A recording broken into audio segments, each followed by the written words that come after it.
Hola, me presento, soy Jan Amos Komensky, o mejor conocido como el padre de la educación, y en esta ocasión les hablaré sobre la historia de la educación. La historia de la educación va de la mano con la evolución del ser humano. No existe ninguna sociedad, por primitiva que sea, en la que no se presente la educación. La educación tiene su origen en las comunidades primitivas, cuando el ser humano pasa al sedentarismo.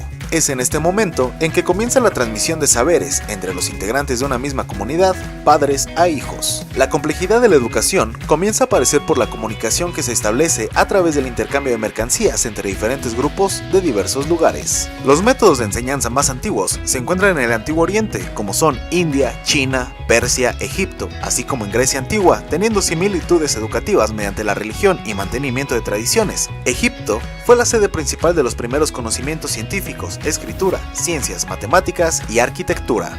Persia priorizó el entrenamiento físico y posteriormente Grecia lo hizo con la gimnasia.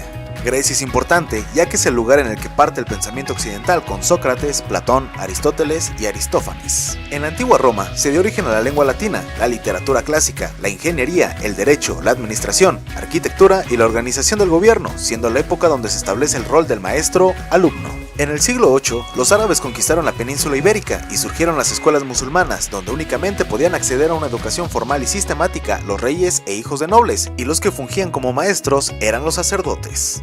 Para los siglos XII y XIII surge un pensamiento que tenía como función reconciliar la creencia y la razón, la religión y la ciencia, llamado la escolástica. Es en esta época donde empezó la creación de las universidades medievales, donde la iglesia confería privilegios y facilitaba recursos materiales a cambio de la presencia en las escuelas, lo que llevó a la fundación de propias universidades, siendo las principales universidades medievales en Italia, Francia, Inglaterra, Praga y Polonia. Sin embargo, los campesinos y artesanos estaban en contra de este tipo de educación, ya que consideraban un monopolio de la iglesia, por lo cual crearon sus propias escuelas instruyendo a sus hijos en sus propias casas o talleres, enseñándoles a escribir, cálculo y hablar en su idioma natal. En los siglos XIV al XVI surge el movimiento del Renacimiento, donde surgen nuevas formas de concebir al mundo y el lugar del humano en este. Y es en este periodo en el que hay más avances científicos y tecnológicos, ya que se inventó la imprenta, se descubrió el continente americano y se trazaron rutas marítimas hacia la India.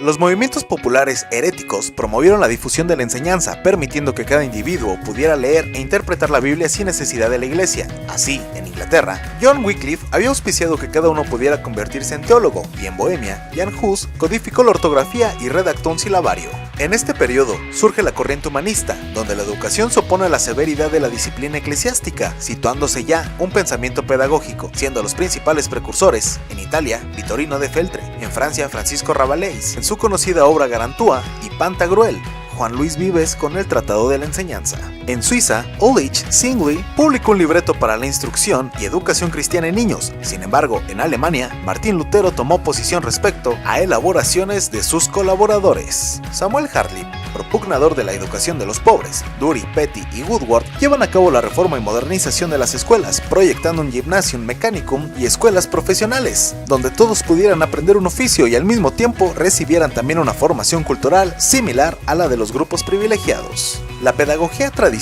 comienza en Francia en los siglos XVII y XVIII, siendo caracterizada por la consolidación de la presencia de los jesuitas en la institución escolar, fundada por San Ignacio de Loyola. El tipo de educación se establece a partir de la desconfianza al mundo adulto y el querer separarlo de los niños para hacerlo vivir pedagógica y religiosamente.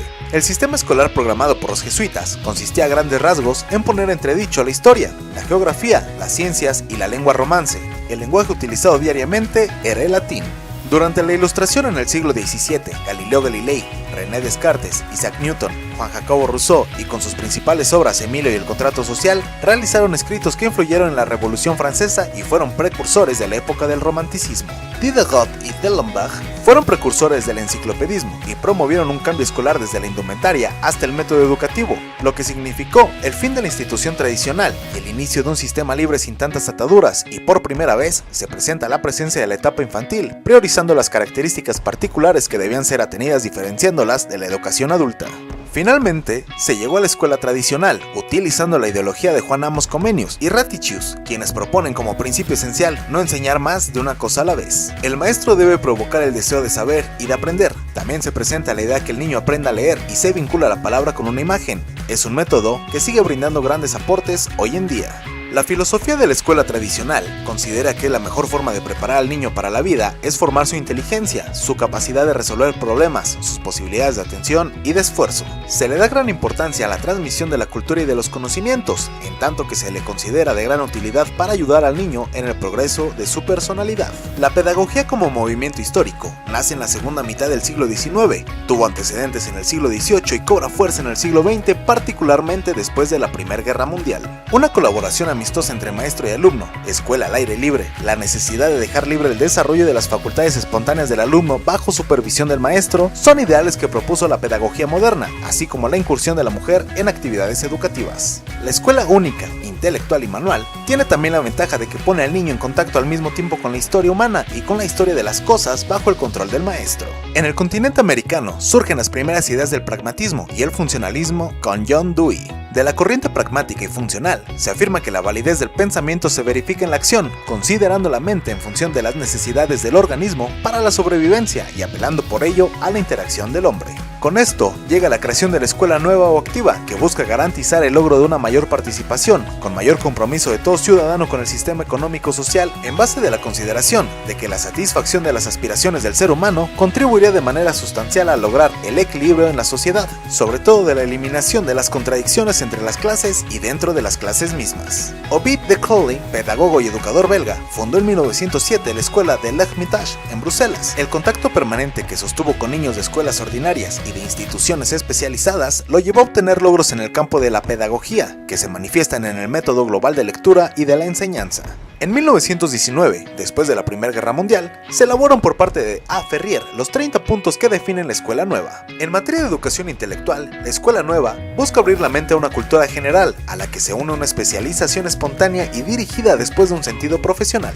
Los autores más representativos del siglo XIX y XX inicia por los conductistas A. Pavlov, J. Watson, E. Thorndike, asimismo otros autores relevantes que son Brunner, que aporta el aprendizaje por descubrimiento y el aprendizaje por recepción verbal significativa de Ausubel. Quiero agradecer a Jocelyn Félix Osorio y a Alexis Ramírez Galindo por invitarme a participar en este video. El maestro debe enseñar no todo lo que sabe, sino lo que el alumno pueda asimilar. Jan Amos Komenski.